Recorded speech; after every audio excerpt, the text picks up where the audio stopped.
Welcome to the Tax Lien Training Series brought to you by Tax Lien Investor Secrets. I'm Shade Ferre with Tax Sale Solutions, and this is Session 3. Now, the next system here is bidding down the ownership. Now, this is a system that I know that a lot of counties would really rather stay away from. And this system was originally created, I think, because there were some counties that were just a little bit too interested in protecting the property owners, in the county that were not paying their property taxes. The bid down the ownership system was created to enable the property owner to keep as much of the property as possible. Now, this system has its advantages and its disadvantages. Essentially, what you're doing is you're bidding down the percentage of ownership that you're willing to accept on that property that stands as collateral for the amount of the lien that you're paying. So if it's a $1,000 lien that you're paying, the ownership will begin at 100%. And it will bid down in increments until the individual that's willing to accept the lowest percentage of the property as collateral for the loan is established. Now, the advantages of this system are great. There are a number of things that you can do with this system that can make you a lot of money. For instance, with a bid down the ownership system, you're only paying the actual lien amount, and you're not paying any type of an overbid. You're not bidding down the interest rate, which is another great thing. You're not going to lower what your overall rate of return is if the property owner is going to redeem. So as long as the tax lien redeems, there are no disadvantages to a bidding down the ownership system. However, one problem that does come up is if the property goes to foreclosure. And you can imagine if you have two owners for one particular piece of property, what types of court proceedings might take place in order to get your money back, or to make your initial investment back. Whether you're going to force the sale, whether you're going to take this individual to court, charge them rent, whatever it is, if it goes to foreclosure, it becomes a sticky situation, and that's why a lot of counties would prefer not to deal with that system. Random selection system is one that's used in smaller counties that don't have a lot of bidders, and the system is pretty much just as the name implies.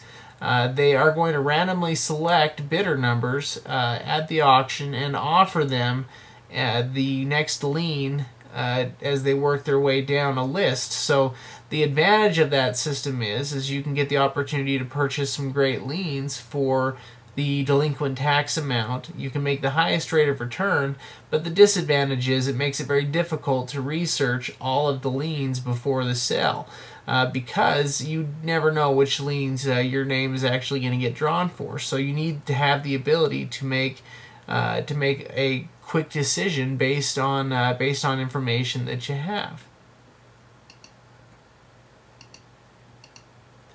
Rotational bidding is a very similar system to random selection. The only difference being is rather than them randomly selecting a bidder number for the next lien, they actually run down a rotational list so that everybody's going to get a fair shot at different properties. Now again, the same advantages apply to this. You're only paying the delinquent property tax amount. You can make the highest rate of return. It just makes it difficult to know exactly which liens you're going to have the opportunity to purchase and which liens you're not. Now we've been talking about the life cycle of a tax lien. We talked about some of the pre-auction scenarios there. We talked about auction eligibility, where the auction could be held. We talked about publication of the county tax sale list. What we want to talk about here just briefly for a moment is we want to discuss post-auction procedures. So If you've attended an auction and you have bid on different properties, and let's say that you've won some, there are a few important things for you to know. First of all, acceptable forms of payment. There are only a few acceptable forms of payment in many counties. In other words, you can't just go and write a personal check in most counties unless they know who you are pretty well. In most scenarios, you're going to be forced to come up with some type of a cashier's check or a bank check or something that's certifiable and that's secure for the county. The other thing that's also important to note is foreclosure filings and county recorders. Sometimes it's necessary for a recorder within the county offices to make sure that your lien is actually recorded. That's something you may want to check with the court clerk with before you before you leave that day, is to make sure that that if there's anything that needs to be filed, if the county clerk is going to be waiting for something in the mail, that you know exactly what that is before it takes place. Also, it's important to remember, keep track of the redemption dates. Know the year and the date when the redemption period for your tax lien comes up.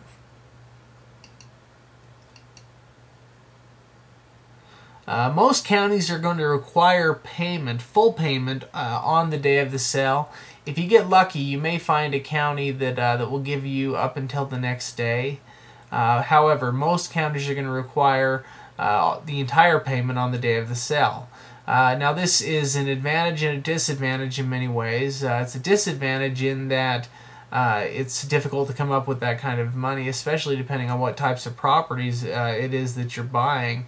But the advantage is that it's also difficult for a lot of other people to come up with that same amount of money, and because of that, the investment remains somewhat exclusive. There are only a handful of people that are actively involved in acquiring property through tax liens or deeds. So.